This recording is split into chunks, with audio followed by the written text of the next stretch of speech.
Immanuel KANT. What is enlightenment? Page 4 of 6. Itself of errors, and progress in general enlightenment. That would be a crime against human nature, the proper destination of which lies precisely in this progress, and the descendants would be fully justified in rejecting those decrees as having been made in unwarranted and malicious manner. The touchstone of everything that can be concluded as a law for a people lies in the question whether the people could have imposed such a law on itself. Now such religious compact might be possible for a short and definitively limited time, as it were, in expectation of a better. One might let every citizen, and especially the clergyman, in the role of scholar, make his comments freely and publicly, i.e., through writing, on the erroneous aspects of the present institution. The newly introduced order might last until insight into the nature of these things had become so general and widely approved that through uniting their voices, even if not unanimously, they could bring a proposal to the throne to take those congregations under protection which had united into a changed religious organization according to their better ideas, without, however, hindering others who wished to remain in the order. But to unite in a permanent religious institution which is not to be subject to doubt before the public even in the lifetime of one man, and thereby to make a period of time fruitless in the progress of mankind toward improvement, thus working to the disadvantage of posterity, that is absolutely forbidden. For himself, and only for a short time, a man may postpone enlightenment in what he ought to know, but to renounce it for posterity is to injure and trample on the rights of mankind. And what a people may not decree for itself can even less be decreed for them by a monarch, for his law-giving authority rests on his uniting the general public will in his own. If he only sees to it that all true or alleged improvement stands together with a civil order, he can leave it to his subjects to do what they find necessary for their spiritual welfare. This is not his concern, though it is incumbent on him to prevent one of them from violently hindering another in determining and promoting this welfare to the best of his ability. To meddle in these matters lowers his own majesty, since by the writings in which his own subjects seek to present their views, he may evaluate his own governance. He can do this when, with deepest understanding, he lays upon himself the reproach, Caesar non est supra grammaticos.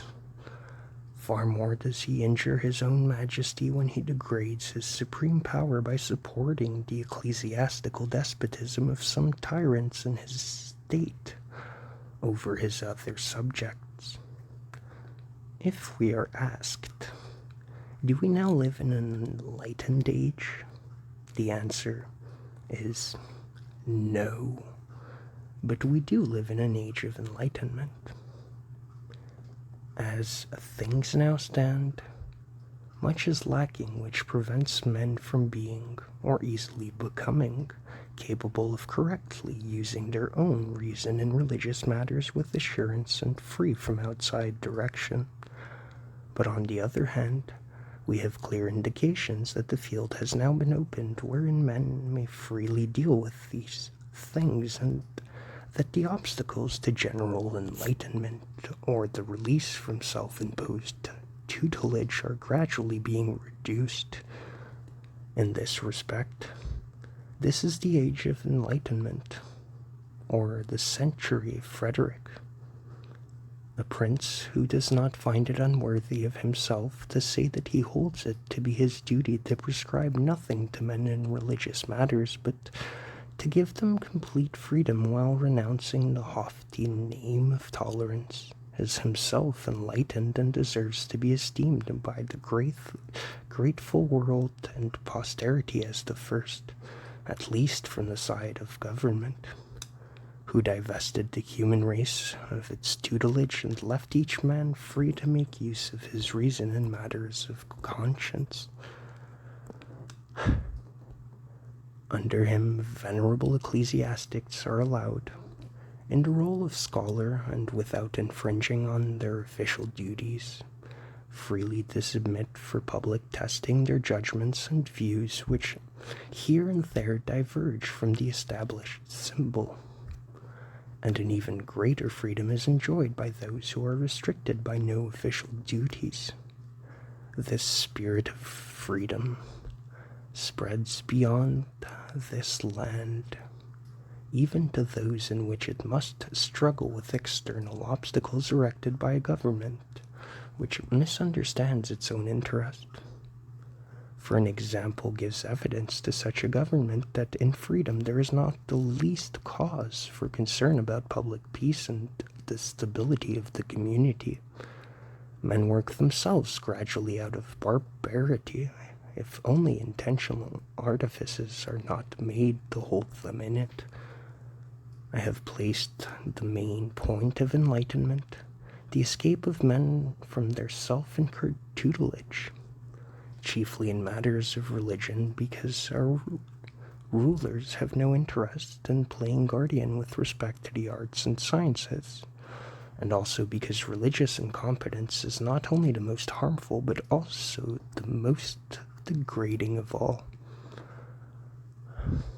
But the manner of thinking of the head of a state who favors religious enlightenment goes further, and he sees that there is no danger to his law-giving in allowing his subjects to make public use of their reason and to publish their thoughts on a better formulation of his legislation, and even their open-minded criticisms of the laws already made. Of this we have a shining example wherein no monarch is superior to him we honor, but only one who is himself enlightened, is not afraid of shadows, and has a numerous and well-disciplined army to assure public peace, can say, argue as much as you will, and about what you will, only obey. A republic could not dare say such a thing.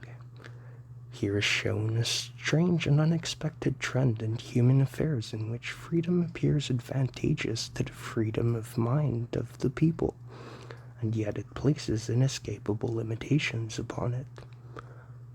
A lower degree of civil freedom, on the contrary, provides the mind with room for each man to extend himself to his full capacity, as nature has uncovered from under this hard shell the seed for which she most tenderly cares, the propensity and vocation to free thinking. This gradually works back upon the character of the people, who thereby gradually become capable of managing freedom. Finally, it affects the principles of government, which finds it to its advantage to treat men, who are now more than machines, in accordance with their dignity.